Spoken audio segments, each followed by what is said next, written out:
Sometimes the hardest thing in life is admitting you can't do it alone.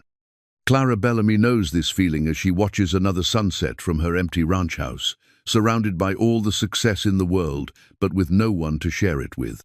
At 58, she owns thousands of acres in Montana, but what good is land without family to pass it down to?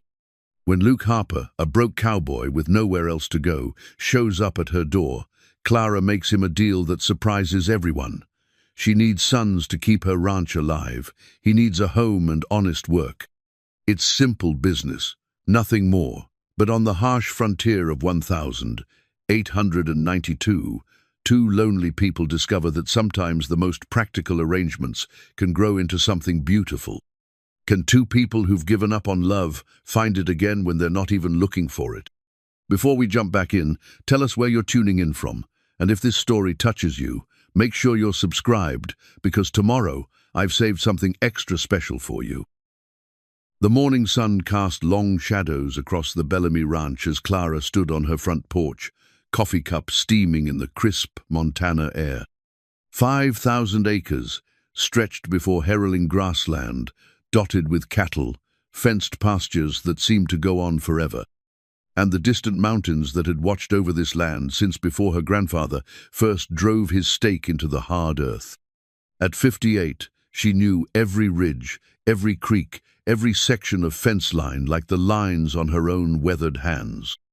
The leather-bound ledger sat heavy on the porch table beside her, its pages yellowed with age and filled with the careful handwriting of 5 generations of Bellamys.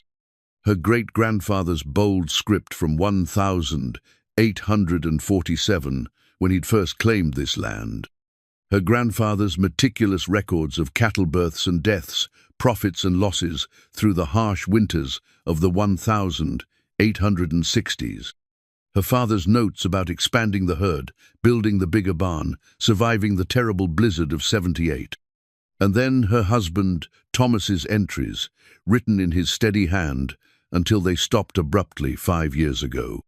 Now her own writing filled the recent pages, neat, precise, but telling the story of a ranch slowly dying despite its wealth.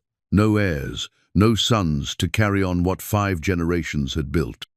No one to teach the hard-won lessons that meant the difference between survival and failure on the unforgiving frontier. "Morning, Miss Clara." She turned to see Buck Henley approaching from the barn, his bowlegs carrying him across the yard with the careful gait of a man who'd spent 60 years in the saddle. He'd worked for the Bellamys since before her marriage, and his loyalty ran deeper than the Montana soil. "Morning, Buck. How are the cattle looking?" "Good condition, ma'am. That new bull you bought is settling in fine. Should have a strong calf crop come spring." He paused, removing his hat to scratch his graying head.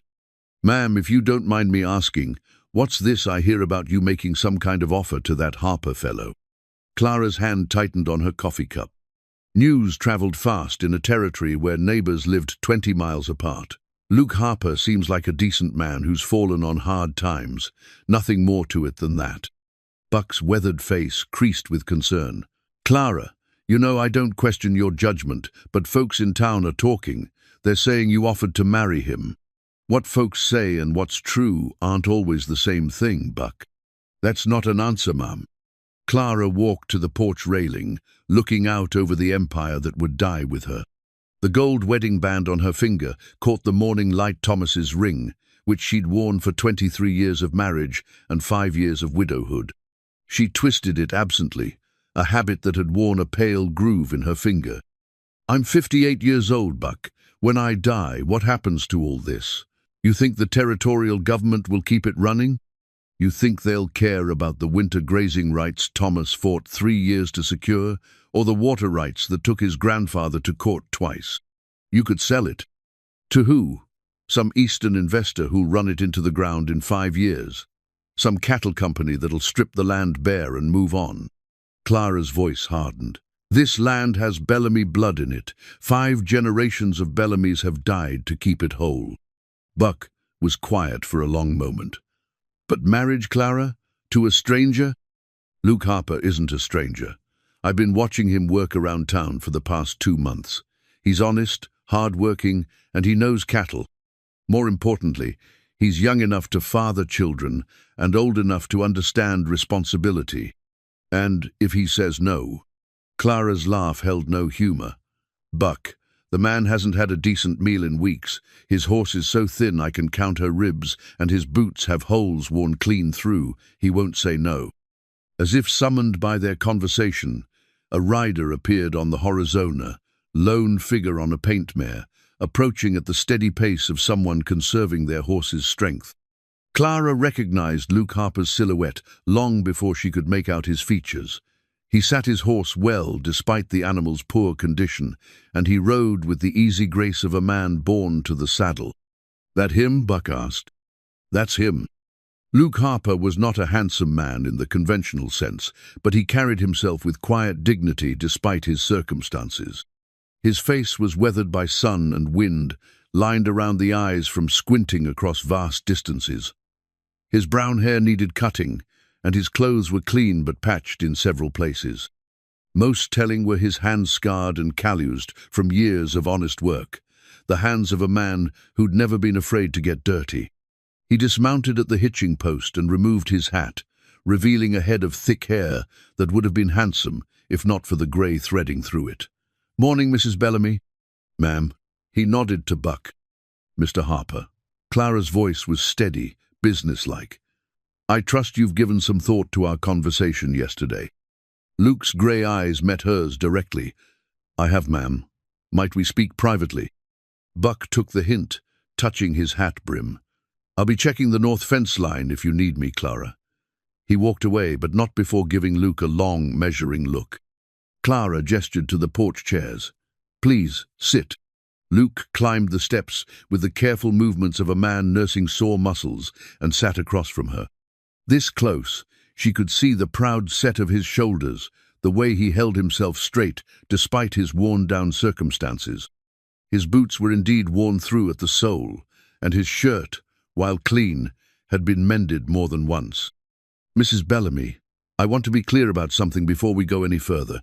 I'm not a man who takes charity." "This isn't charity, Mr. Harper. It's business." "Is it?" His voice was quiet but steady. "Because from where I sit, it looks like a rich woman taking pity on a down-on his luck cowboy." Clara leaned back in her chair, studying him. "Mr. Harper, do I look like the kind of woman who makes decisions based on pity?" A ghost of a smile touched his lips. "No, ma'am, you don't." "Then let's speak plainly. I need sons to inherit this ranch. You're a man of good character who finds himself in difficult circumstances. I'm proposing a practical arrangement that benefits us both. And if we marry and I prove unable to give you children..." The question hung in the air like gunpowder smoke. Clara had considered this possibility, of course. At 58, she was well past the normal childbearing years, though not impossibly so. Some women bore children into their 40s, even early 50s. But the risk was real. "Then you'll have a home, and I'll have a partner to help run this ranch. The land will go to someone who understands its value, rather than to territorial bureaucrats or Eastern speculators." Luke was quiet for a long moment, his gaze moving across the vast expanse of the Bellamy holdings. "It's beautiful country," he said finally. "It's hard country. It demands everything and gives back grudgingly. Thomas used to say that Montana doesn't suffer fools or cowards." "Your husband was a wise man?" "He was." Clara's voice softened slightly. "He built this place from 300 acres to what you see now. Never took a backward step, never backed down from a fight when the cause was just. He died of pneumonia one winter, too stubborn to stay in bed when the cattle needed tending." "You loved him." It wasn't a question, and Clara appreciated that Luke didn't make it one. "I did. But love and need aren't always the same thing, Mr. Harper. Right now, I need a partner more than I need romance." Luke nodded slowly. "What exactly would you expect from this arrangement?"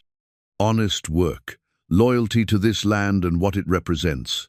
Children, if God wills it, and if not, then at least the certainty that someone who understands the value of what we've built will continue after I'm gone." "And what could I expect?" "A home, steady work that means something, partnership in running one of the largest ranches in the territory, and if we have children, the knowledge that they'll inherit something worthwhile. Luke stood and walked to the porch railing, his hands gripping the weathered wood.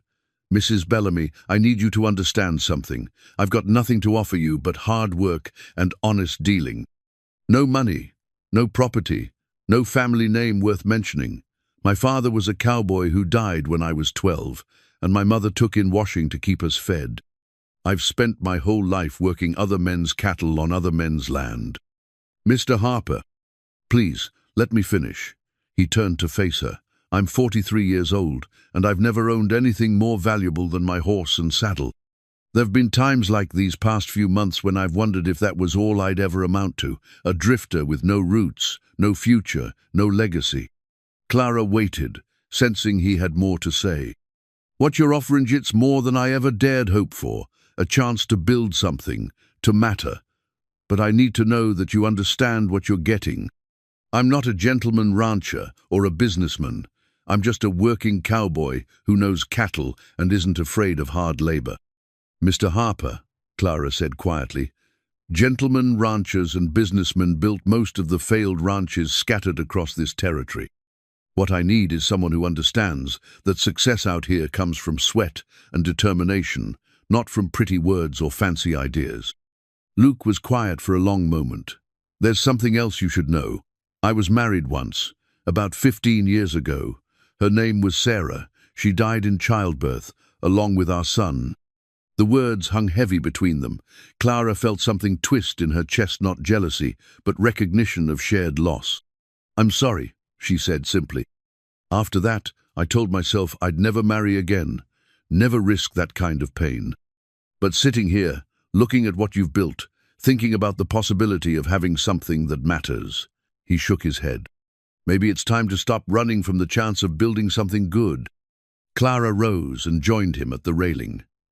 "Mr. Harper, I won't pretend this would be a love match, but I believe two people can build something worthwhile together based on mutual respect and shared purpose. You really think we could make this work?" "I think we're both practical people who understand what's at stake. If we're honest with each other and pull in the same direction, yes, I think we could make it work." Luke extended his hand. "Then I accept your proposal, Mrs. Bellamy." Clara shook his hand, feeling the strength in his calloused grip. "Call me Clara, and welcome to the Bellamy Ranch, Luke Harper." As they stood there on the porch, hands clasped in agreement, neither of them noticed Buck Henley watching from the barn door, a worried expression creasing his weathered features. Nor did they see the rider on the distant ridgeone of the neighbors, no doubt, who would carry news of this handshake back to town by nightfall. But Clara felt something she hadn't experienced in 5 years, the stirring of hope that perhaps the Bellamy legacy would survive after all. The silver spurs on Luke's boots jingled softly as he paced the length of Clara's front porch 3 days later, his father's worn spurs that had been his only inheritance, besides a strong back and an honest name. He'd been turning Clara's proposal over in his mind for 72 hours, and the weight of the decision pressed down on him like a Montana winter. Through the window, he could see Clara at her kitchen table, working through the ranch ledgers with the same methodical precision she brought to everything. She hadn't pressed him for an answer, hadn't tried to sweeten the deal or make it sound like anything other than what it was, a practical arrangement between two people who needed what the other could provide. But standing here now, ready to say yes to a woman he barely knew, Luke felt the ghost of his father's disapproval. Tom Harper had been a proud man who'd rather go hungry than accept handouts, and he'd raised his son to earn everything he got. These spurs, worn smooth by decades of honest work, seemed to carry the weight of that legacy. The front door opened, and Clara stepped onto the porch carrying 2 cups of coffee. She was dressed for work in a simple brown dress with practical boots, her graying hair pinned back sensibly. At 58, she carried herself with the confidence of a woman who'd spent years making decisions that meant the difference between prosperity and ruin. "You look like a man wrestling with his conscience," she observed, handing him a cup. Luke accepted the coffee gratefully. "My father always said a man should never take what he hasn't earned." And what do you think he'd say about a man who turned down honest work because his pride got in the way? The question hit its mark. Luke's father had also taught him that refusing opportunity out of stubborn pride was just another form of foolishness. He'd probably say, "I was being a damn fool." Probably. Clara settled into a porch chair, studying him over the rim of her cup. "Luke, can I ask you something?" "Yes, ma'am." "What's the longest you've stayed in one place?" Luke considered. "About 3 years, working for a rancher down in Wyoming. Good man, fair wages. But when his son came back from college, there wasn't room for both of us." "And before that?" "Never more than a season or two. Work would dry up, or the ranch would sell, or—" He shrugged. There was always a reason to move on. Clara nodded thoughtfully. "You know what I see when I look at you, Luke Harper? I see a man who's spent his whole life building other people's dreams, working their cattle, mending their fences, breaking their horses, and at the end of it all, what did you have to show for it besides calloused hands and an empty purse?" The words stung because they were true. Luke had given the best years of his life to ranches across 3 territories, and when times got hard, he was always the first to be let go. No roots, no security, no future beyond the next job. "This would be different," Clara continued. "This would be yours too, not just a job you could lose when the wind changed direction, but a real partnership in something that matters." Luke walked to the porch railing, looking out over land that stretched to the horizon. The morning sun painted the grassland gold, and he could see cattle moving slowly across the distant pastures. It was beautiful in a way that made his chest tight, not the gentle beauty of tamed farmland, but the wild beauty of country that demanded respect. "Clara, I need to be honest with you about something." She waited, and he appreciated that she didn't rush him. "I've been married before. You mentioned that yesterday. But I didn't tell you the whole truth." Luke's hands gripped the railing. "Sarah and Eway, married for love. Young love, the kind that burns bright and makes you think you can conquer the world. We had plans, dreams. We were going to have a dozen children and build something together." His voice caught slightly. "When she died giving birth to our son, when they both died, I blamed myself. Thought maybe if I'd been a better provider, found steadier work, been able to afford a real doctor, instead of just the local midwife." "Luke." He turned to find Clara standing beside him, her expression gentle but firm. "A woman's death in childbirth isn't something a man can prevent by working harder or earning more money. It's one of the risks we women face, and we know it. Sarah knew it too. Maybe. But it changed me. Made me realize that loving someone means you can lose them, and the losing can break you in ways you never heal from." Clara was quiet for a long moment. "Is that why you've been drifting? To avoid the risk of caring too much about any one place or person?" The question cut deep because it forced Luke to confront a truth he'd been avoiding for 15 years. "Maybe. And now I'm asking you to stop running. To put down roots, take on responsibility, maybe even risk caring again." Luke met her eyes. "You're asking me to become a different man than I've been." "No," Clara said firmly. "I'm asking you to become the man you were meant to be before grief and fear made you small." The words hung between them, carrying a weight that seemed to settle in Luke's chest. He thought about the years of drifting, the jobs that never lasted, the careful distance he'd maintained from anything that might matter too much. Was that living, or just a slow form of dying? "Clara, what if I'm not strong enough? What if I let you down the way I let Sarah down?" "You didn't let Sarah down, Luke, and you won't let me down either, because this arrangement isn't built on romantic dreams that can shatter. It's built on honest need and mutual benefit." She moved closer, her voice dropping to something almost tender. "I'm not Sarah, Luke. I'm not a young woman with stars in her eyes and a heart full of impossible dreams. I'm a practical woman who knows exactly what she's getting into. I don't need you to be perfect, I just need you to be present." Luke stared out at the vast expanse of the Bellamy Ranch, thinking about what it would mean to call this place home. To wake up every morning knowing he belonged somewhere, that his work mattered, that he was building something instead of just marking time. "There's something else," he said quietly. Folks in town are already talking. I heard them yesterday when I went for supplies. Calling you crazy, calling me a fortune hunter. It won't be easy. Being married to someone half the territory thinks has lost her mind. Clara's laugh held no humor. Luke, I've been dealing with men who think they know my business better than I do for 30 years. Their opinions don't pay my bills or protect my cattle. Let them talk. And if we can't, if children don't come, then we'll have built something else worthwhile together. Partnership, security, maybe even friendship. Luke turned the coffee cup in his hands, feeling the warmth seep through the ceramic. You make it sound so simple. Simple isn't the same as easy. Nothing worthwhile ever is. Clara moved to stand beside him again. But I believe two people of good character can build something solid together, even if they start from practical reasons instead of passion.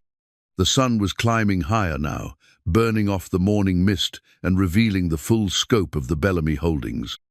5,000 acres of some of the best grazing land in Montana, worked by 5 generations of people who understood that success came from patience, determination, and refusing to quit when times got hard. Luke thought about his father's spurs, worn smooth by decades of honest work. Tom Harper had never owned land, never built anything that lasted beyond his own lifetime. But he'd raised a son who understood the value of hard work and straight dealing. Maybe that was legacy enough to build on. All right, Luke said finally. I accept. Clara nodded, as if she'd never doubted his answer. Good. We'll ride into town tomorrow and speak to Reverend Morrison about the ceremony. Nothing fancy, just the legal words that need to be said. Clara. Luke caught her arm gently as she turned to go. I want you to know I'll do right by you, by this place. I may not know much about being a husband, but I know about keeping my word. She smiled then, the first truly warm expression he'd seen from her. I know you will, Luke. That's why I asked. As they stood there on the porch, the weight of their agreement settling between them like a foundation stone, neither could have imagined how this practical arrangement would change them both. But somewhere in the distance, a meadowlark sang its liquid song, and the Montana wind carried the promise of seasons yet to come. The delicate china cups sat untouched in the kitchen cabinet, their rose-painted surfaces gathering dust behind the glass doors. Clara's mother's wedding, china 63 pieces of finest porcelain that had travelled by wagon from St. Louis in 1843, hadn't seen daylight since Thomas's funeral 5 years ago.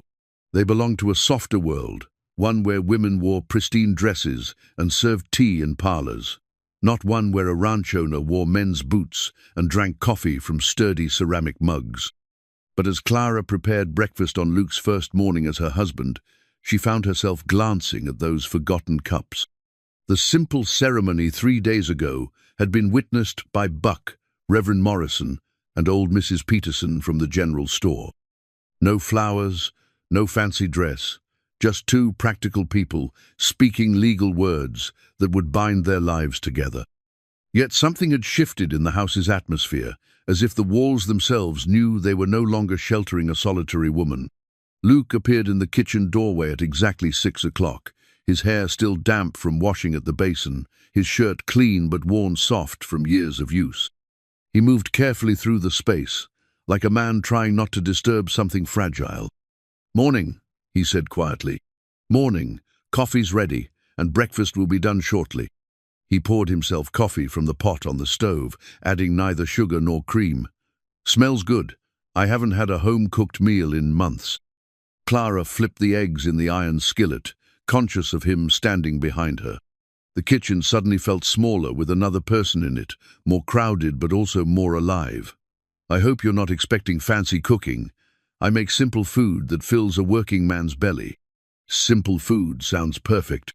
They ate in companionable silence, the only sounds the scrape of forks on plates and the distant lowing of cattle. Clara watched Luke eat with the methodical appreciation of a man who'd gone hungry too often, savoring each bite without making a show of it. His table manners were better than she'd expected. His mother had clearly taught him properly despite their circumstances. "Buck will show you around the property today," Clara said, refilling his coffee cup. "I want you to get a feel for the whole operation before we start making any changes." "Changes?" "Luke, I didn't marry you to have an extra ranch hand. I married you to have a partner. That means your opinions matter, especially about the cattle and land management." He looked up from his plate, surprise flickering across his weathered features. "You'd trust my judgment on important decisions." "I wouldn't have married you if I didn't think you had good judgment." Luke was quiet for a moment, turning this over. "Most ranch owners I've worked for wanted hands who could follow orders without thinking too much. Most ranch owners hire temporary help. I married permanent partnership." Clara stood to clear the dishes. "Besides, you've worked more ranches than I have. You've seen what works and what doesn't across 3 territories. That experience has value." As Clara washed the breakfast dishes, Luke lingered at the table with his coffee, studying the kitchen with new eyes. It was a practical space-large work table, well-organized shelves, good light from the east window. But it was also clearly the domain of someone who'd been living alone. Single cup, single plate, single setting, everything arranged for efficiency rather than companionship. "Clara, about sleeping arrangements." She stiffened slightly, but kept washing dishes. "The spare room at the end of the hall is yours. It has a good bed and plenty of space for your things." "I didn't want you to think I expected." "I know what you expected and didn't expect, Luke. We agreed this was a practical arrangement, not a romantic one." But even as she said it, Clara was aware of how the house felt different with him in it. More sounds, different rhythms, the sense of another presence sharing her space. Not unwelcome, exactly, but unfamiliar after 5 years of solitude. Luke finished his coffee and stood. "I should find Buck and get started. He'll be at the barn. And Luke..." She turned from the sink to face him. "This is your home now. You don't have to ask permission to pour coffee or sit on the porch or anything else. We're partners in this." Something shifted in his expression. Relief, maybe, or gratitude. "It'll take some getting used to, having a place that's actually mine." After he left, Clara found herself moving through her morning routine differently. She made a full pot of coffee, instead of just enough for 1 cup. She set 2 places at the table out of habit, then stared at the extra plate for a long moment before leaving it there. Small changes, but they marked the end of her solitary life as surely as the ring on her finger. The morning brought its usual stream of ranch business. Clara worked through correspondence with cattle buyers, reviewed the accounts with her foreman, and planned the fall roundup. But she found herself distracted, listening for Luke's voice in the yard, glancing out windows to catch glimpses of him working with Buck. Around midday, she watched from the kitchen window as Luke examined a young horse in the corral. Even from a distance, she could see his easy confidence with the animal, the way he moved, without sudden gestures that might spook a nervous colt. Buck was nodding approvingly at something Luke said, and Clara felt a small surge of satisfaction. Her judgment had been sound. When the men came in for lunch, Luke's shirt was dusty and his boots muddy, but his face held an expression she hadn't seen before. Contentment, maybe, or the satisfaction of meaningful work. "How's he doing?" Clara asked Buck quietly while Luke washed up on the back porch. "He knows cattle, I'll give him that. Spotted 3 head with early signs of pink eye that I missed. And he's got good ideas about rotating the pastures for winter grazing." "Ideas you agree with?" Buck's weathered face creased into something approaching approval. "Ideas that make sense. He's not trying to show off or prove anything, just sharing what he's learned. That's a good sign in a man." During lunch, Luke described what he'd seen of the ranch with the enthusiasm of someone discovering treasure. The quality of the grass in the north pasture, the excellent condition of the breeding stock, the smart layout of the corrals and barn facilities. "Your husband built something special here," he told Clara. "The bones of this operation are solid. With good management, this place could support twice as many head as you're running now." "Expansion means risk," Clara replied carefully. "More cattle means more hands, more expense, more things that can go wrong." "True, but it also means more profit if it's done right, and this land can handle it." They talked through the possibilities over coffee, Luke sketching rough numbers on a piece of paper, Clara asking practical questions about costs and logistics. It felt natural, this planning together, like two minds working toward the same goal. That evening, as Clara worked on mending in the parlor, she could hear Luke moving around in his room, the creak of floorboards, the sound of him arranging his few possessions. Later, she heard him step onto the back porch, probably to smoke his evening pipe in the cool air. She found herself wondering what he was thinking about, whether he was regretting his decision or finding peace in having a place to call home. The house settled around them with new sounds and rhythms, adjusting to shelter two lives instead of one. When Clara finally climbed the stairs to her own bedroom, she paused outside Luke's door. No light showed underneath, but she could hear the steady breathing of someone sleeping deeply, the sleep of a man who'd found safety after too many years of uncertainty. For the first time in 5 years, Clara Bellamy didn't fall asleep to the sound of wind-rattling empty rooms. Luke's worn leather Bible sat on the small table beside his bed, its pages soft from years of reading by lamplight in bunkhouses across 3 territories. The book had belonged to his mother, and her careful notes still filled the margins in faded ink verses underlined, passages marked with tiny crosses, reminders of faith that had sustained her through a hard life of taking in washing and raising a son alone. 3 weeks into his marriage, Luke found himself reaching for the familiar comfort of those pages more often. Not from doubt about his decision, but from the strange mix of gratitude and responsibility that came with having something precious to protect.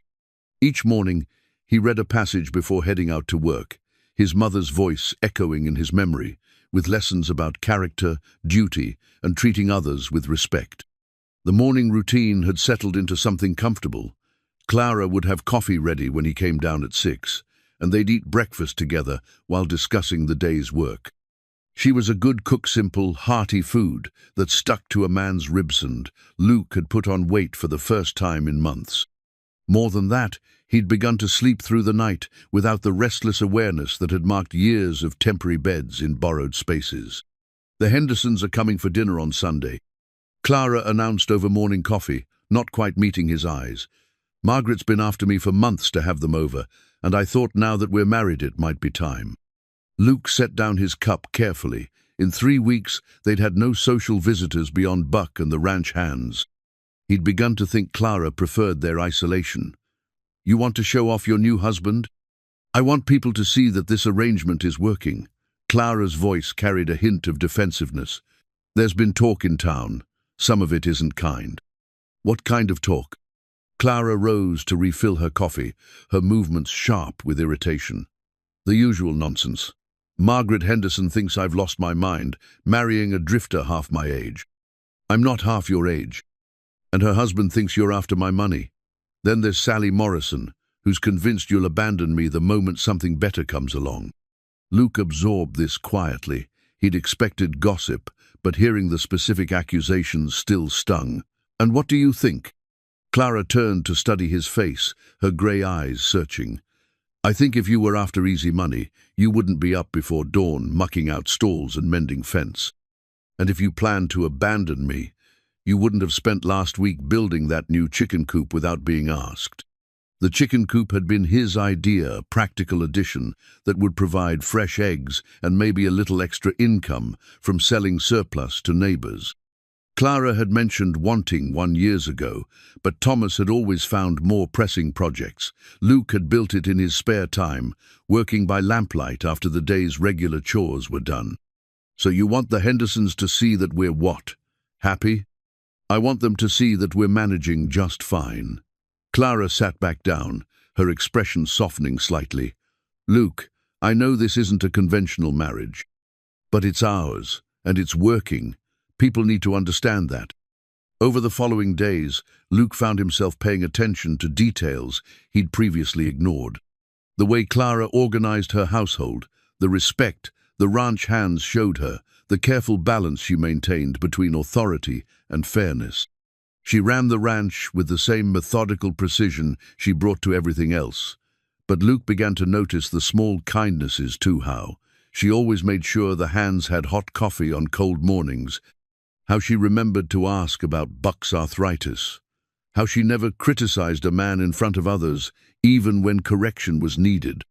"You're watching me," Clara observed one afternoon as they worked together in the vegetable garden behind the house. "Am I? Like you're trying to figure something out?" Luke pulled weeds from around the tomato plants, considering his words.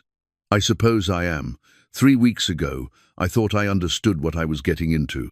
Marriage for practical reasons, partnership in running the ranch, maybe children if we're blessed. But there's more to you than I expected." "What do you mean?" "You're kinder than you let on, and lonelier than you admit." Clara's hands stilled on the bean plants. "Lonely? When you think no one's watching, you get this look like you're remembering something that hurts. And sometimes, when we're working together like this, you seem surprised. Like you'd forgotten what it was like to have company." The silence stretched between them, filled only by the drone of bees in the nearby wildflowers. Finally, Clara spoke without looking up from her work. "Thomas and we were companions as much as lovers. We'd work together in this garden, plan the ranch's future, argue about whether to plant corn or expand the pasture. After he died, I told myself I was fine alone. But I think I forgot how good it feels to have someone to share the daily things with." "Is that what we're doing? Sharing daily things?" "Maybe." Clara straightened, brushing dirt from her hands. "Is that enough for you?" Luke considered the question seriously. 3 weeks ago, he would have said yes without hesitation. Now, watching Clara in the afternoon sunlight with dirt under her fingernails and her hair escaping its pins, he wasn't entirely sure. She was still the practical, strong-willed woman who'd offered him this arrangement. But he was beginning to see the person underneath the pragmatism, someone who'd spent 5 years convincing herself she didn't need human connection. "It's more than I had before," he said finally, "and maybe more than I deserve." "Luke Harper, you stop that." Clara's voice carried sharp authority. "You deserve a place to belong just as much as anyone else. Don't let anyone, including yourself, tell you otherwise." The vehemence in her voice surprised him. "Clara, I mean it. You're a good man, Luke. Honest, hard-working, decent. If other people can't see that, it's their failing, not yours." That evening, as they sat on the front porch watching the sunset paint the mountains purple, Luke found himself thinking about his mother's notes in the margins of his Bible. Her faith had been simple but strong trust in God's plan. Belief that goodness would be rewarded, conviction that every person had worth regardless of their circumstances. "Clara, can I ask you something?" "Of course." "When you decided to propose this arrangement, did you think we might become friends?" She was quiet for so long he thought she wouldn't answer. Then, "I hoped we might. Marriage without friendship would be a lonely thing, even if it was practical." "And now?" Clara turned to look at him, her expression thoughtful. "Now I think we're well on our way, don't you?" Luke smiled, feeling something ease in his chest that he hadn't realized was tight. "Yes, ma'am. I think we are." As the stars began to appear in the darkening sky, neither of them spoke about the way Clara had started humming while she cooked, or how Luke had begun staying up later, reluctant to end their evening conversations. Some changes happened too gradually to name, like the slow shift of seasons, or the imperceptible growth of trust. The small wooden horse sat on Clara's kitchen windowsill, its smooth surface glowing warm in the morning sunlight. Luke had carved it during the long evenings after supper, his pocket knife working with patient precision while they talked about ranch business or simply sat in comfortable silence. When he'd finished, he'd set it on the sill without explanation, but Clara understood its menina, symbol of the family they might create, the children who could inherit what 5 generations of Bellamy's had built.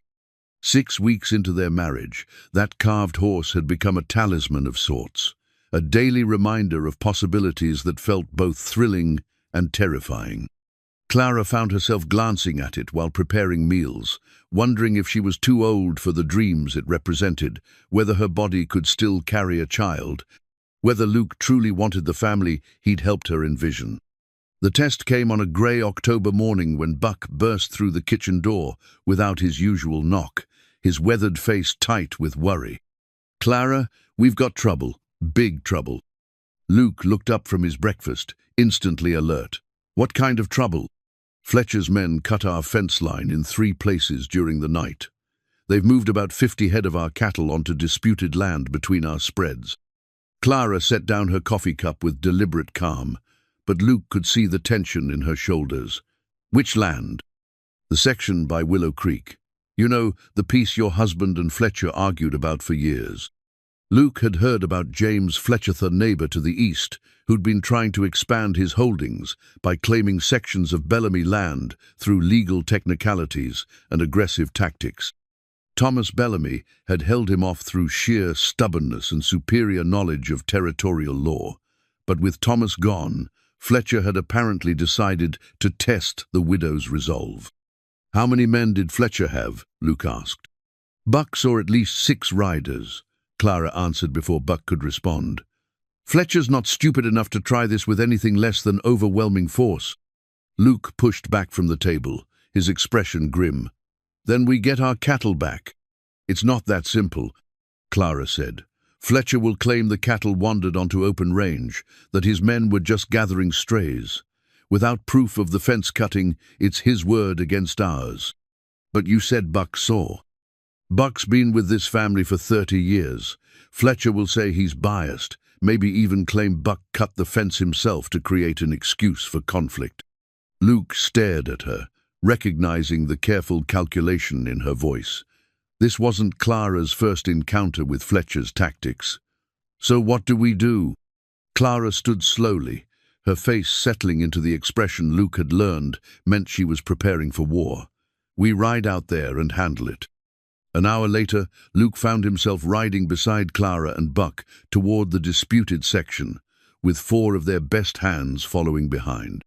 Clara sat her horse with the easy confidence of someone who'd been riding Montana ranges since childhood. But Luke could see the tension in the set of her shoulders, the way her eyes constantly scanned the horizon for trouble. Fletcher's got more men than we do, Luke observed quietly. Fletcher's got hired guns, Clara corrected. Men who work for wages and don't care about anything beyond their next paycheck. Our hands work for something they believe in. As they approached Willow Creek, they could see the Bellamy cattle clustered in a meadow that had clearly been established. Bellamy grazing land, the grass was managed, the water access improved, the boundaries marked with Thomas Bellamy's distinctive rock cairns.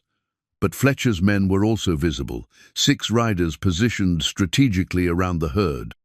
There's Fletcher, Buck said grimly.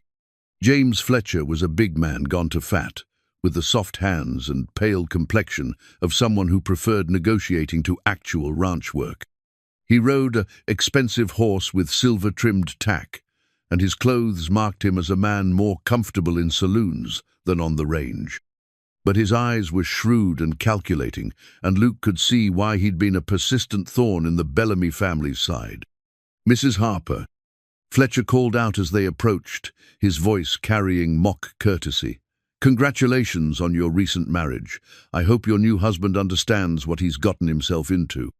Mr. Fletcher, Clara replied evenly, you've got some of our cattle. Do I? These animals were found on open range. My men were just gathering strays. Clara gestured toward the cut fence line, clearly visible in 3 places. Strays that walked through cut wire? Fletcher's expression didn't change. Cattle sometimes break through old fence, especially when the fence isn't properly maintained. Luke felt his temper rising, but Clara's warning glance kept him silent. This was her fight, and she'd been preparing for it longer than he'd been part of her life. James, let's not play games, Clara said calmly. You cut our fence and moved our cattle. The question is whether you want to handle this reasonably, or whether you prefer to involve the territorial marshal. The marshal's a fair man, Fletcher replied with a cold smile. I'm sure he'd be interested to hear about fence lines that mysteriously appear overnight, property markers that get moved, and widows who make wild accusations to cover their poor ranch management. The insult hit its mark, and Luke saw Clara's hands tighten on her reins, but her voice remained steady. My management seems adequate enough to keep 50 head of prime cattle in good condition, cattle you're so eager to claim. I'm willing to discuss a reasonable settlement. Fletcher said. These disputed sections have been unclear for years. Perhaps it's time to establish clear boundaries that recognize the reality of the situation. Luke understood the implied threat. Fletcher was offering to buy the disputed land for a fraction of its value in exchange for returning the stolen cattle and avoiding further misunderstandings. The boundaries are perfectly clear, Clara replied. They're marked in the territorial records, surveyed by government agents and defended by 5 generations of Bellamys. But you're not a Bellamy anymore, are you? Fletcher's smile turned nasty. You're a Harper now, and I wonder if your new husband understands the full cost of defending land that isn't legally his. The challenge was unmistakable, direct attack on Luke's right to stand with Clara, an attempt to drive a wedge between them by questioning his commitment to her fight. Luke urged his horse forward, moving to Clara's side. Mr. Fletcher, I may be new to this land, but I understand theft when I see it. Those are Bellamy cattle on Bellamy land, and they're going home with us. Fletcher's eyes narrowed as he studied Luke taking in the worn clothes, the working man's hands, the determined set of his jaw. And what's a drifting cowboy going to do about it? Whatever it takes, Luke replied quietly. The words carried a weight that made Fletcher's hired men shift uneasily in their saddles. Luke Harper might not look like much, but there was something in his voice that suggested crossing him would be unwise. Clara felt a surge of unexpected warmth at Luke's support. He could have stayed silent, let her handle Fletcher alone as she'd been doing for 5 years. Instead, he'd chosen to stand with her, to make her fight his own. I'll give you until sunset to move those cattle back where they belong, Clara told Fletcher. After that, we'll move them ourselves. Fletcher's face darkened. That sounds like a threat, Mrs. Harper. That's a promise, Mr. Fletcher. As they rode away, Luke could feel the weight of the confrontation settling over them like storm clouds. This wasn't just about 50 head of cattle, it was about whether Clara could hold on to what her family had built, whether their marriage would survive its first real test, and whether Luke had the strength to defend what he was only beginning to understand he loved. Clara's childhood diary lay hidden beneath the loose floorboard in her bedroom, its pages yellowed with age and filled with the dreams of a 16-year-old girl who believed love could conquer anything. She hadn't looked at it in decades, but that evening, after the confrontation with Fletcher, she found herself kneeling on the floor of her room, carefully lifting the worn leather journal that contained her youngest hopes. September 15th, 1850. When I dreamed again of the man I'll marry. He'll be tall and kind, with gentle hands and eyes that see straight into my heart. We'll build something beautiful together, a ranch that stretches to the horizon, and we'll fill it with children and laughter. Mama says I'm too romantic, but I believe love makes everything possible. Clara closed the diary with trembling fingers, remembering the girl who'd written those words. That girl had gotten her wish. In a way, Thomas had been kind and gentle, and they'd built something beautiful together. But the children had never come, despite years of hoping and trying, and the laughter had been tempered by the harsh realities of frontier life. Now, at 58, she found herself hoping again. Not for romantic dreams this time, but for something more: complex partnership, family, the chance to share the burden of protecting what 5 generations had built. Luke's support during the Fletcher confrontation had awakened something in her that she'd thought was long dead. A soft knock on her bedroom door interrupted her thoughts. "Clara, are you all right?" Luke's voice carried genuine concern, and Clara realized she'd been up here longer than usual. "Come in." He opened the door cautiously, his hair still damp from washing. "I heard you moving around up here. After today, I wanted to make sure." He stopped, noticing the diary in her hands.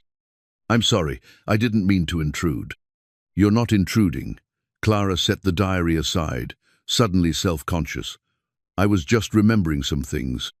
Luke stepped into the room but remained near the door, respectful of her privacy. "Want to talk about it?"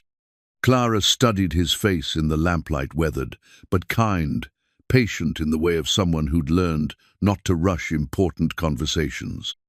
Over the past 6 weeks, she'd come to appreciate this quality in him, the way he gave her space to speak or remain silent without pressure. "I was thinking about dreams," she said finally. "The ones we have when we're young, before life teaches us to be more careful with our hearts. Good dreams or painful ones? Both, I suppose." Clara rose from the floor, settling into the chair by her window. "When I was 16, I thought love was the most important thing in the world. I believed it could overcome any obstacle, solve any problem. And now I know that love without practical foundation crumbles under pressure. But I also know that practical arrangements without affection become prisons." Luke leaned against the doorframe, his expression thoughtful. "Is that what you're worried about? That we're building something that's too practical to be satisfying?" Clara met his eyes. "Today, when Fletcher challenged your right to stand with me, you could have stayed silent. Let me handle it alone, the way you've seen me handle everything else since you arrived." "But I didn't." "No, you didn't. And I need you to understand what that meant to me." Luke moved closer, taking the chair across from her. "Clara, when I accepted your proposal, I thought I understood what I was getting into. A business arrangement, partnership in running the ranch, maybe children if we were blessed. But these past weeks, what about them? I've started to care about more than just having a place to belong. I care about you, about whether you're happy, whether you feel safe, whether this arrangement is giving you what you need." Clara's breath caught. It wasn't a declaration of love, but it was something deeper than mere partnership. "And what do you think I need?" Luke was quiet for a long moment, choosing his words carefully. "I think you need someone who sees your strength without expecting you to carry every burden alone. Someone who respects what you've built while helping you protect it, and maybe—" He paused, uncertainty flickering across his features. "Maybe what?" "Maybe someone who can help you remember that having dreams doesn't make you foolish, even at our age." The words hit deeper than Clara expected. For 5 years, she'd convinced herself that dreams were luxuries she couldn't afford, that survival required complete focus on practical realities.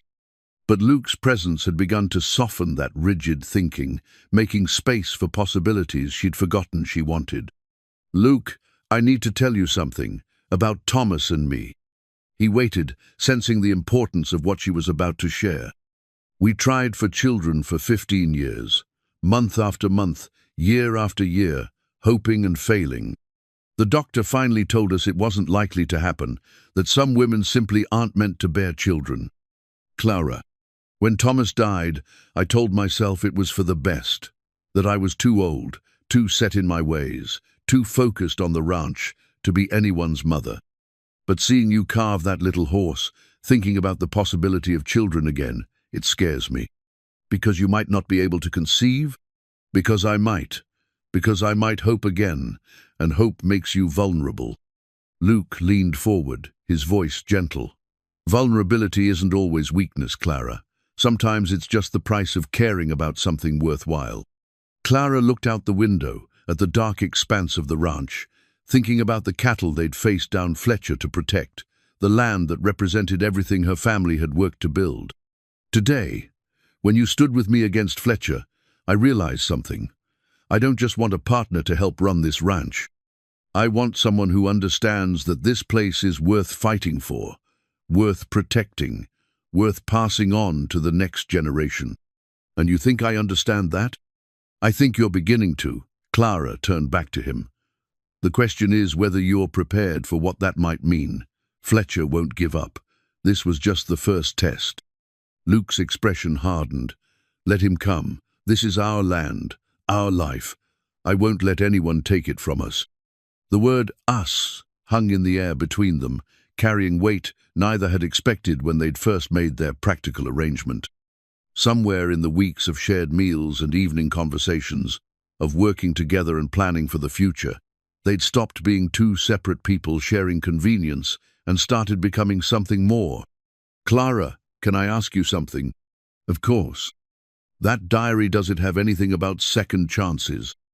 Clara smiled, the first truly radiant expression Luke had seen from her.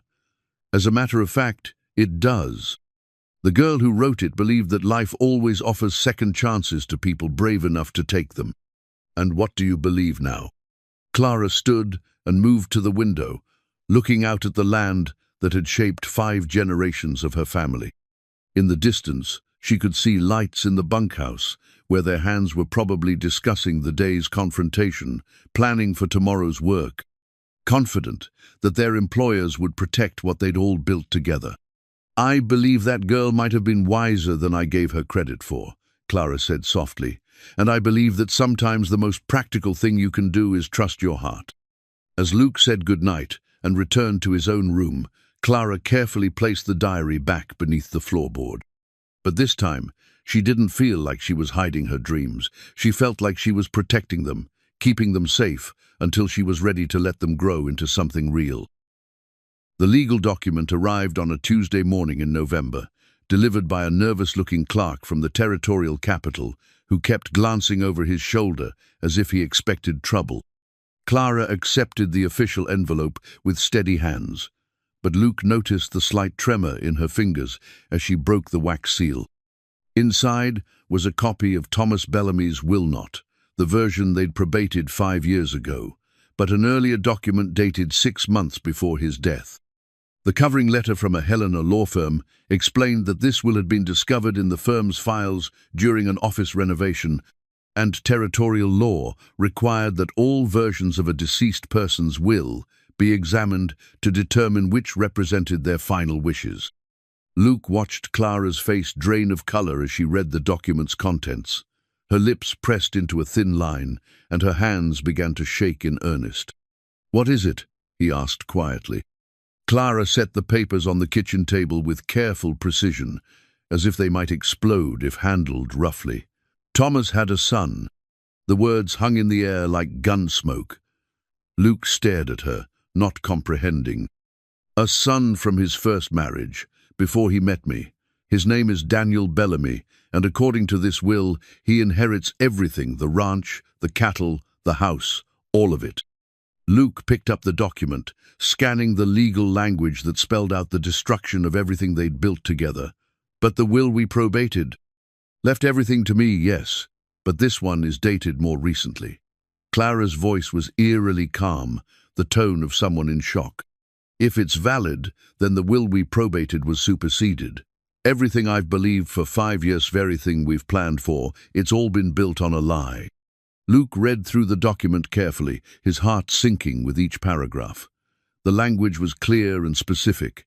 Thomas Bellamy left his entire estate to his son Daniel Bellamy of San Francisco, California, with a small provision for his wife Clara to remain on the property for 1 year following his death to settle her affairs. "1 year," Clara whispered. "He gave me 1 year, and then expected me to disappear quietly." "Clara, this doesn't make sense. You were married to Thomas for 23 years. If he had a son, why didn't you know about it?" Clara rose from the table and walked to the window, staring out at the land she'd thought she owned. "I knew about his first marriage. Thomas told me early in our courtship that he'd been married before, that his wife had died young, but he never mentioned children. So this, Daniel, I've never heard of him. Never received a letter, never had Thomas mention his name. As far as I knew, Thomas had no living relatives." Luke studied the document again, looking for inconsistencies or signs of forgery. The paper looked authentic, the legal seals appeared genuine, and the signature matched Thomas's hand as closely as Luke could determine. But something felt wrong about the whole situation. "The timing bothers me," he said. "Why would this document surface now, just when we're having trouble with Fletcher?" Clara turned from the window, her expression sharpening with the first spark of her usual fighting spirit. "You think Fletcher's behind this? I think it's convenient that a will that dispossesses you appears right after you publicly defied him. And look at this." Luke pointed to a line in the document. "The law firm that supposedly found this will is Morrison, Fletcher Associates. Fletcher's lawyers. His cousin runs that firm. I heard Buck mention it last week." Clara sank back into her chair, the implications washing over her. Even if Fletcher fabricated this document, proving it won't be simple, the legal system moves slowly, and in the meantime, this Daniel Bellamy could show up and claim everything. As if summoned by their conversation, the sound of approaching horses drew their attention to the window. A buggy was coming up the drive, followed by 2 riders. Even at a distance, Luke could see Fletcher's distinctive bulk in the buggy's passenger seat. "Speak of the devil," Clara muttered. The buggy stopped in front of the house, and Fletcher climbed down with the slow satisfaction of a man savoring his moment of triumph. Beside him was a Strangira, well-dressed man in his 30s with dark hair and refined features that bore a striking resemblance to Thomas Bellamy. "Mrs. Harper," Fletcher called out as they approached the porch. "I'd like you to meet Daniel Bellamythe, rightful owner of this ranch." Clara and Luke stepped onto the porch together, presenting a united front despite the chaos swirling around them. The stranger studied Clara with curious eyes that held no hostility, which somehow made the situation worse. If he'd been obviously villainous, it would have been easier to dismiss his claim. "Mrs. Harper," Daniel said, removing his hat politely, "I'm sorry to meet you under these circumstances. I had no idea my father had remarried until Mr. Fletcher contacted me." His voice carried a slight Eastern accent, cultured and educated. He was clearly a man of means, judging by his expensive clothes and confident bearing. This wasn't some desperado looking for easy money. He appeared to be exactly what he claimed. "Mr. Bellamy," Clara replied carefully, "if that's really who you are." Daniel reached into his jacket and withdrew a leather portfolio. "I have documentation of my identity, letters from my father when I was younger, and legal proof of my parents' marriage. I understand this must be a shock." Luke stepped forward. "It's convenient that you show up now, just when your father's been dead for 5 years. Actually, I only learned of his death last month, when Mr. Fletcher's associate located me in San Francisco. I've been traveling ever since." Fletcher's smile was pure malice. Daniel's been quite eager to see his inheritance. Apparently, Thomas wrote to him regularly until about 10 years ago, then the letters stopped. Daniel assumed his father had died, but he never investigated. "Why would the letters stop?" Clara asked. Daniel's expression grew troubled. "That's what I hoped to learn by coming here. My father and I had a disagreement when I was in my 20s. I wanted to pursue business interests in California rather than return to Montana. He disapproved, said I was abandoning family responsibility. We exchanged some harsh words, and I left in anger. And you never reconciled." "I tried, several times, but my letters went unanswered after 1,882. I assumed he'd disowned me permanently." Clara felt a chill of recognition. 1,882 was the year she and Thomas had married.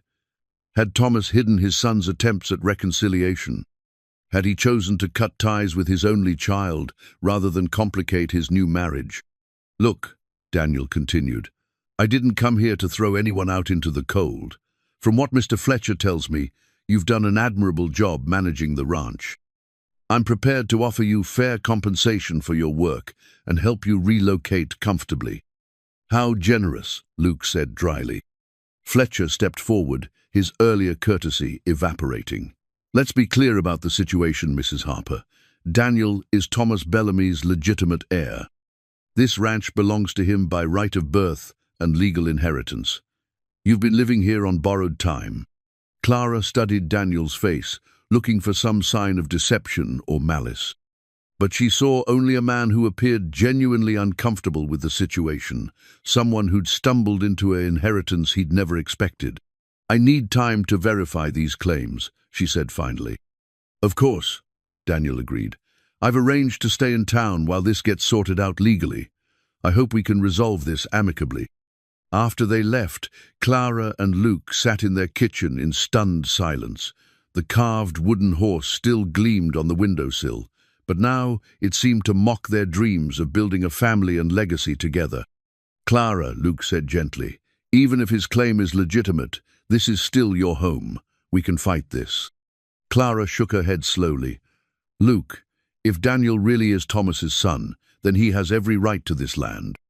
5 generations of Bellamy's built this ranch, and blood claims are stronger than marriage claims in territorial law. But Thomas left it to you in the will we probated. A will that may have been superseded by this one, and even if we could prove fraud, the legal battle could take years and bankrupt us both. Luke reached across the table and covered her hand with his. Then we'll start over somewhere else. Together. Clara looked at him with eyes bright with unshed tears. Luke, you married me for this ranch, for the security and future it represented. If I lose it— Clara Bellamy Harper, Luke said firmly. I may have married you for practical reasons, but I'm staying with you for reasons that have nothing to do with land or cattle or inheritance. For the first time since reading the document, Clara smiled. Even if it means losing everything. We haven't lost everything, Luke said, squeezing her hand. We still have each other. That's more than either of us had 6 weeks ago. Outside, the November wind rattled the windows, and the carved horse caught the last rays of afternoon sunlight. Whatever came next, they would face it together, no longer just partners in a practical arrangement, but two people who discovered that love could grow in the most unexpected places, even in the shadow of loss. Luke's grandfather's pocket watch ticked steadily in his vest pocket as he sat across from Daniel Bellamy in the Copper Creek Hotel's modest dining room. The timepiece had belonged to 3 generations of Harper men farmers and cowboys who'd understood that time was the most precious thing a working man possessed. Now, as Luke studied Thomas Bellamy's supposed son over cups of bitter coffee, he felt the weight of moments slipping away, each tick bringing them closer to losing everything they'd built. 3 days had passed since Daniel's arrival, and the young man had spent them quietly in town, making no demands, issuing no ultimatums. If anything, his restraint made the situation more unsettling. A grabbing opportunist would have been easier to fight than this polite, seemingly genuine heir who appeared as troubled by the circumstances as Clara herself. I appreciate you agreeing to meet with me, Mr. Harper, Daniel said, stirring sugar into his coffee with careful precision. I imagine this situation is as difficult for you as it is for Mrs. Harper. It's difficult for Clara, Luke replied evenly. She spent 5 years believing she was protecting her husband's legacy. Finding out she may have been living a lie isn't easy. Daniel winced slightly. I never intended to cause pain. When Mr. Fletcher's associate found me in San Francisco, I thought there must be some mistake.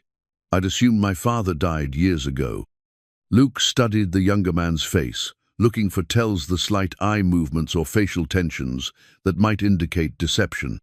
But Daniel appeared genuinely uncomfortable, his refined features marked by what looked like honest regret. Tell me about your father, Luke said. What was he like when you knew him? Daniel's expression softened with memory. Determined, demanding, he had very specific ideas about duty and family responsibility. When I told him I wanted to make my fortune in California rather than stay in Montana to work cattle, he said I was abandoning everything he'd built. And you left anyway. I was 24 years old and convinced I knew better than everyone else. Daniel's laugh held no humor. My father said that if I walked away from the family legacy, I shouldn't expect to be welcomed back. I told him I didn't need his ranch or his approval. But you wrote letters later. For years. Long letters trying to explain my choices, asking for forgiveness, sharing news about my business success. I wanted him to understand that I'd made something of myself, that leaving Montana didn't mean I'd forgotten his lessons about hard work and integrity. Luke sipped his coffee, tasting bitterness that had nothing to do with the brew. Clara says Thomas never mentioned you, not once in 23 years of marriage. That doesn't surprise me. My father was a proud man. If he decided to cut ties with me, he'd do it completely. No half measures, no looking back. Even if you tried to reconcile. Daniel was quiet for a long moment, his fingers tracing patterns on the wooden table. Mr. Harper, I need to tell you something that might change how you see this situation. Luke waited, sensing the importance of what was coming. The last letter I sent to my father was in 1882, just after I heard he'd remarried. I wrote to congratulate him and to ask if his new wife might help us mend our relationship. I thought that marriage might soften his heart, make him more willing to forgive old grievances. The date sent a chill through Luke. 1882. and 82 was the year Clara and Thomas had married. I never received a reply to that letter or any of the ones that followed. But now, meeting Mrs. Harper, seeing how much she loved this place, I wonder if my father chose to protect his new marriage by cutting all ties to his past. You think he hid your letters from Clara? I think he may have decided that acknowledging me would complicate the life he was building with her. If she never knew about me, she could never feel threatened by my existence or worry about my claim on his affections. Luke absorbed this, understanding the implications. If Thomas had deliberately hidden Daniel's existence to protect Clara, then the later will, the one leaving everything to his son, might represent guilt over that deception, a deathbed attempt to right an old wrong. Daniel, I have to ask, what do you intend to do if your claim is upheld? The question hung between them, carrying the weight of Clara's future, Luke's new life, and the fate of everyone who worked the Bellamy Ranch. Honestly, I don't know. Daniel ran a hand through his dark hair. I've built a successful business in San Francisco. I don't need this ranch for financial security. But it represents something I lost when I walked away: connection to family, to roots, to something bigger than personal ambition. And Clara? Mrs. Harper clearly loves this land and understands its value in ways I never learned. Throwing her off would be cruel and wasteful. Daniel leaned forward, his expression earnest. Mr. Harper, what if there was a way for everyone to get what they need? Luke felt his pulse quicken. What kind of way? Partnership. Mrs. Harper stays on as ranch manager, continues to run the day-to-day operations. I provide additional capital for expansion, maybe help establish new markets for the cattle in California.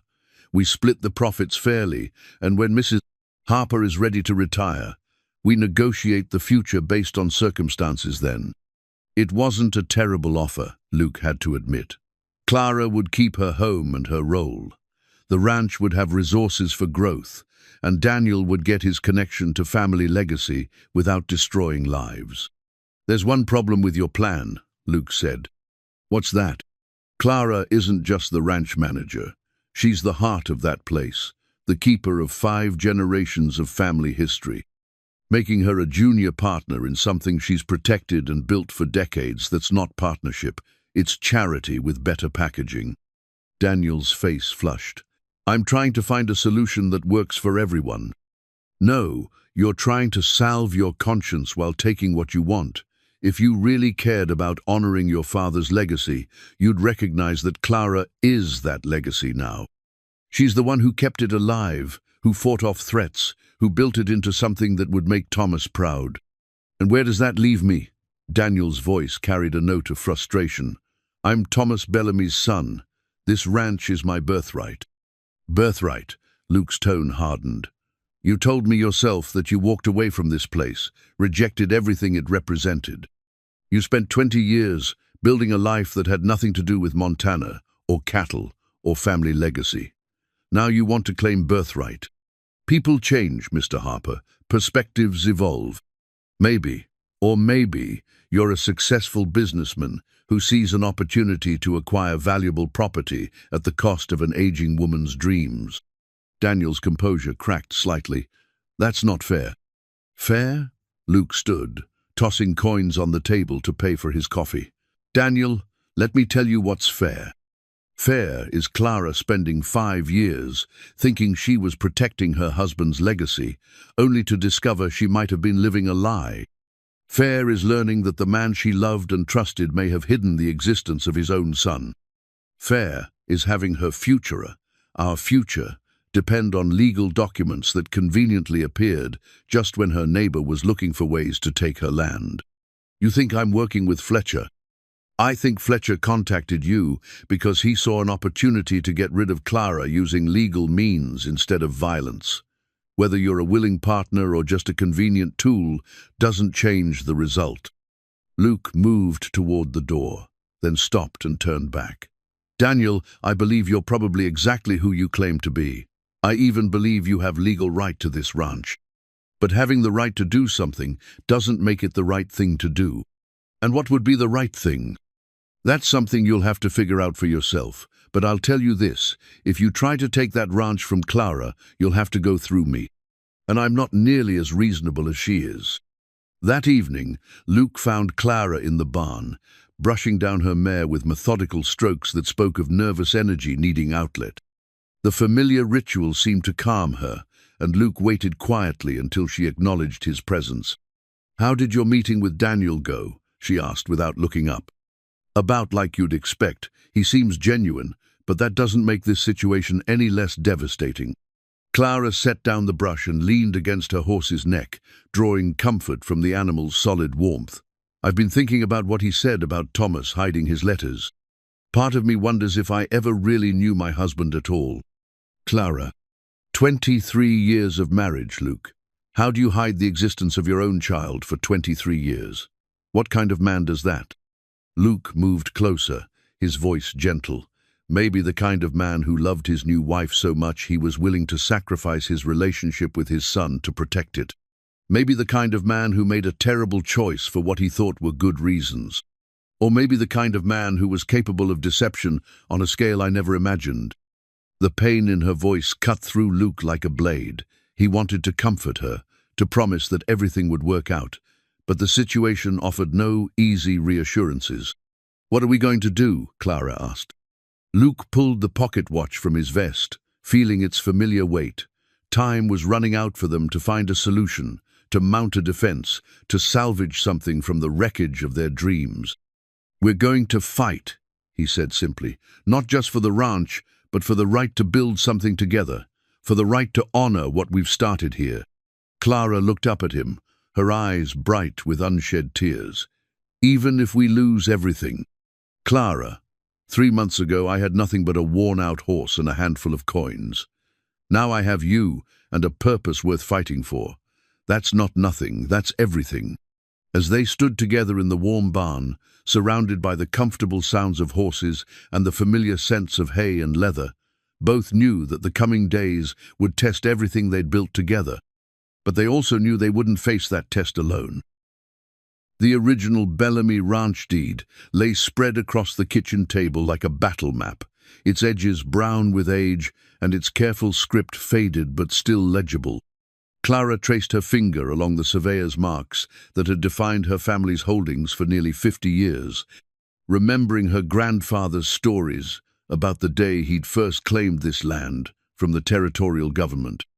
"Look at this," she said to Luke, pointing to a specific passage in the deed's legal language. "The original grant specifies that the land passes to Thomas Bellamy and his lawful heirs, to be held in perpetuity for the benefit of his family line. Not just to Thomas personally, but to his family line." Luke leaned over her shoulder, studying the faded ink. 3 days of research in the Territorial Records Office had yielded this crucial document, along with several others that painted a complex picture of land ownership and inheritance law. What does that mean exactly? It means the territorial government granted this land to establish a family legacy, not just to reward an individual. The Bellamys were expected to build something lasting, something that would contribute to Montana's development for generations. Buck entered the kitchen carrying a pot of fresh coffee, his weathered face grim with purpose.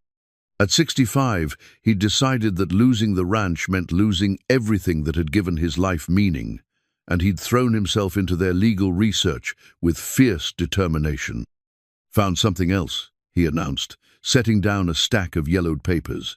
"These are the territorial tax records, going back to 1847.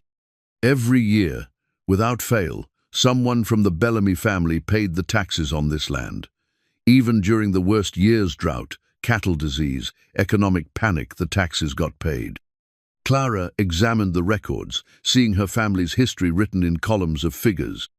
Her great-grandfather's payments during the territorial period, her grandfather's steadily increasing assessments as the land's value grew, her father's careful bookkeeping through the difficult years of the 1870s.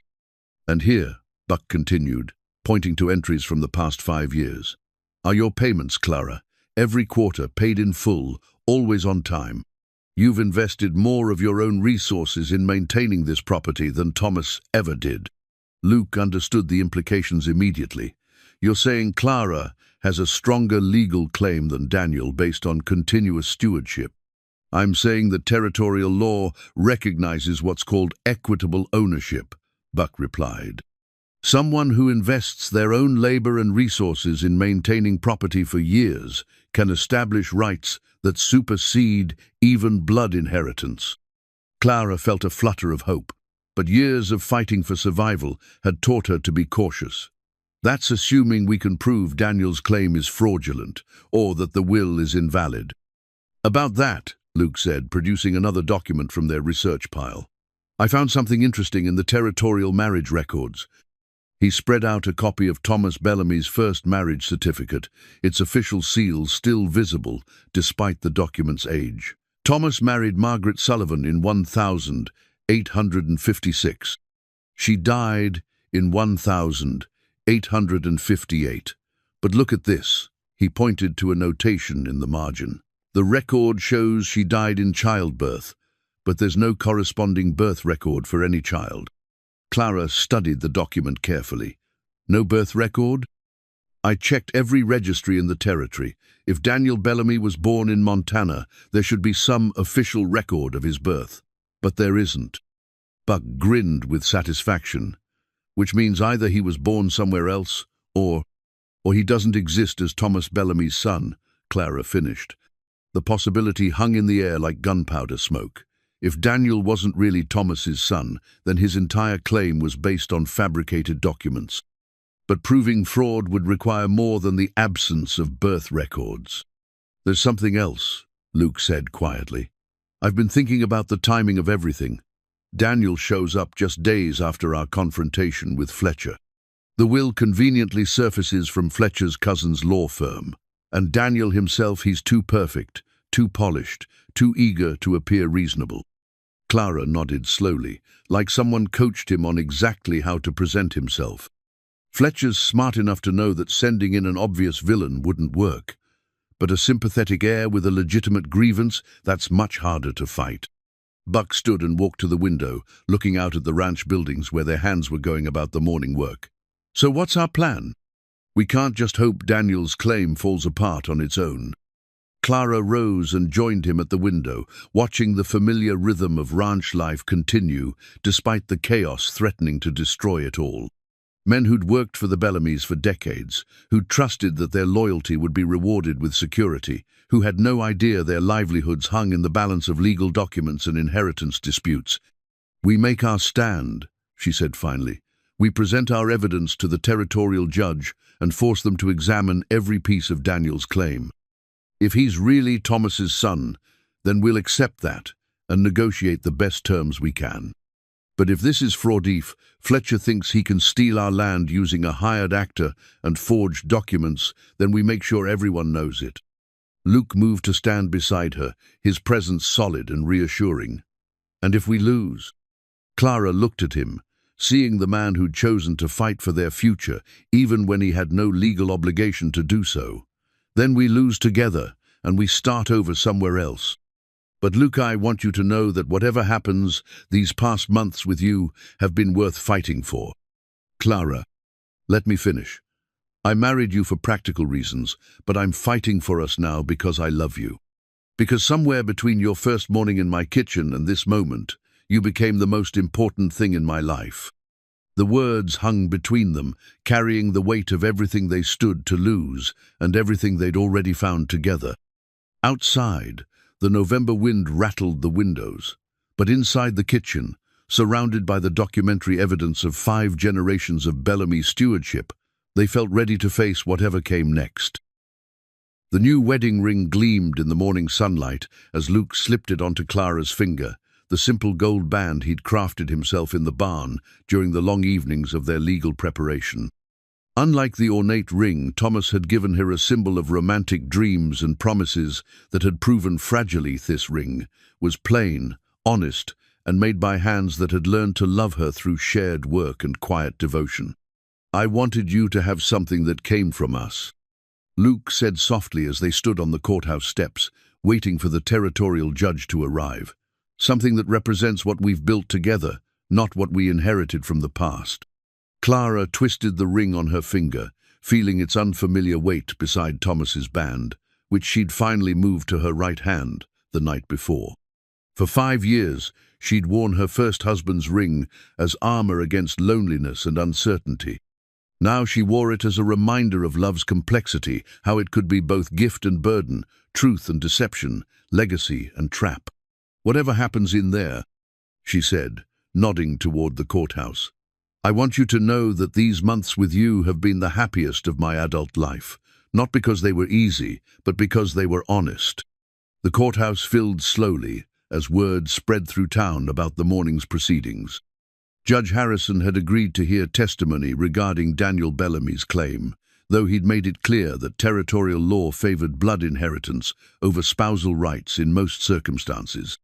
Clara watched familiar faces enter the building, neighbors who'd known the Bellamys for decades, business associates who'd dealt with the ranch for years, and townspeople whose livelihoods depended on the economic stability that large ranches provided. Fletcher arrived with Daniel and a lawyer from Helena, their confidence evident in the way they carried themselves. But Clara noticed that Daniel seemed less certain than he had during their previous encounters, his refined composure showing cracks as he surveyed the room full of people whose lives would be affected by his claim. "All rise for the Honorable Judge Harrison," the clerk announced. Judge Harrison was a man in his 60s who'd served the territory through decades of land disputes, mining claims, and inheritance battles. His weathered face suggested someone who'd seen every variety of human greed and deception, but his eyes remained sharp with intelligence and what Clara hoped was fairness. "We're here to examine the competing claims regarding the Bellamy Ranch," he began, settling behind his desk with the air of someone accustomed to sorting through complex situations. "Mr. Fletcher, as the attorney representing Daniel Bellamy, you may present your case first." Fletcher rose with theatrical confidence, presenting Daniel's documentation with flourishes designed to impress the gathered townspeople. The will, the birth certificate, the marriage records of Thomas's first marriage all appeared legitimate and carefully prepared. "Your Honor, the evidence is clear," Fletcher declared. "Daniel Bellamy is the legitimate son of Thomas Bellamy and the rightful heir to the family estate. While we sympathize with Mrs. Harper's attachment to the property, blood claims supersede marriage claims under territorial law." Judge Harrison examined the documents carefully, his expression revealing nothing. "Mr. Bellamy, would you please state your relationship to the deceased and explain why you've waited 5 years to claim your inheritance?" Daniel rose, his nervousness now clearly visible. Clara watched him carefully, looking for signs of deception or coaching, but he appeared genuinely uncomfortable rather than guilty. "Your Honor, I am Thomas Bellamy's son from his first marriage. I left Montana as a young man after a disagreement with my father and established a business in San Francisco. I assumed he had died years ago when his letters stopped coming, and I only learned of his actual death when Mr. Fletcher's associate located me last month." "And you have witnesses to verify your identity?" Daniel hesitated slightly. "I have business associates in San Francisco who can attest to my character and identity, but no one here knew me as a child." Luke felt Clara tense beside him. This was the opening they'd hoped for. Judge Harrison turned his attention to Clara. "Mrs. Harper, you dispute this claim?" Clara rose, her voice steady, despite the magnitude of what she was about to risk. "Your Honor, I don't dispute that Daniel Bellamy may be who he claims to be, but I question the validity of the will he's presenting and the circumstances of its discovery." She nodded to Luke, who stood and presented their research to the judge. "Your Honor, we've discovered several troubling inconsistencies. First, there is no birth record for Daniel Bellamy in the territorial registries, despite his claim to have been born here. Second, the will allegedly leaving everything to Daniel was discovered by a law firm with close ties to James Fletcher, who has been attempting to acquire Bellamy land through other means.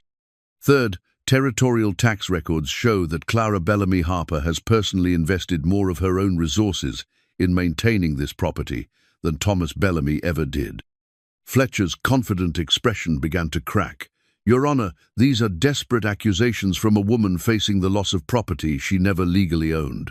But Judge Harrison was studying the tax records with growing interest. "Mrs. Harper, these documents show significant personal investment in property maintenance and improvement. Can you explain the source of these funds?" Clara's heart raced, but her voice remained calm. "Your Honor, I used my personal inheritance from my father's estate to pay for ranch improvements, emergency repairs, and tax obligations when ranch income was insufficient. I have documentation of every expenditure." The judge turned back to Daniel.